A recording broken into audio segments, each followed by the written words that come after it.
Cremation jewelry is a wonderful and popular way to keep the memory of a loved one close.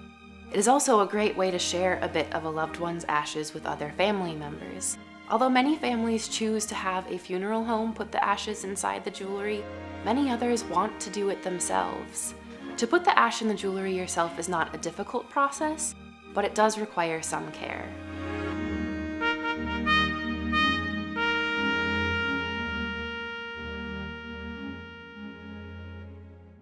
The first step is to determine how your jewelry urn is loaded.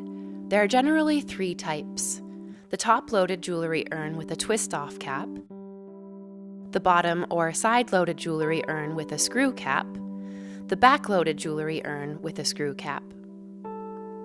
Filling all 3 types are similar, but this video will focus on the screw cap type since they can be a little more difficult. Preparation should begin by laying out your tools and supplies.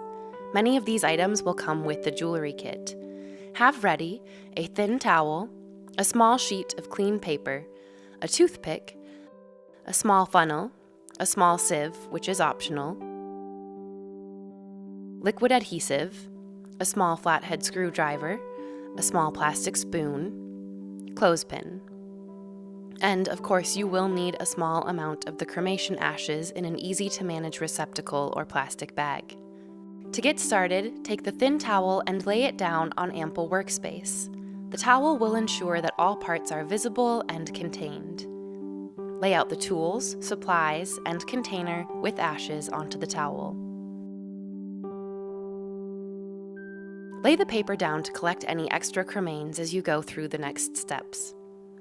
Take a small portion of the cremains and spread it on the paper. With the spoon, move aside any larger chunks so that only the finer cremains are accessible. If this is too difficult, then you can use a small sieve. While on the cloth, take the piece of jewelry, locate the screw cap, and open the ash chamber by unscrewing it with a screwdriver. Your vendor may have included a special screwdriver if one is needed. Otherwise, a small screwdriver will do, typically a flathead. Be careful not to scratch the jewelry.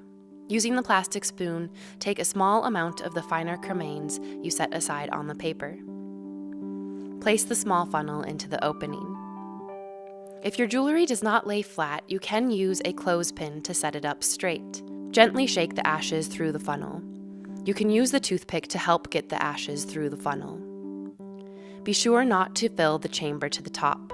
80% full is a good rule of thumb. There needs to be room to easily put the screw back in. Using the toothpick, clear away any cremains that may be in the threads. The cap should easily screw back in without obstruction. Close the screw until secure.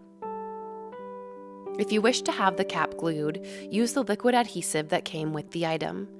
To do this, only close the screw to about 80%. Spread some adhesive under the screw head using the toothpick, and then immediately close. It's important to close fully before the glue dries. Once the screw is tightened with the adhesive, allow time for it to dry. We recommend waiting 24 hours before wearing.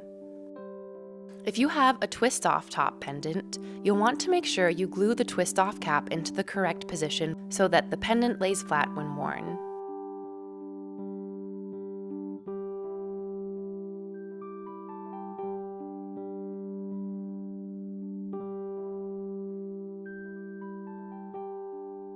When your jewelry is ready, wipe it down with a fine cotton cloth to remove any fingerprints or debris.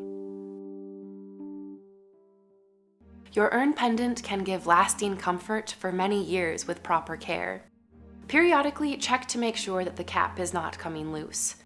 Cremation jewelry is not generally waterproofed, so unless specified otherwise, it is recommended not to wear it in water. Many thousands of people have successfully filled cremation jewelry on their own. The key is to take care and time by preparing ahead. If you have any questions about the filling process for cremation jewelry you bought from One World Memorials, our knowledgeable staff is here to help you.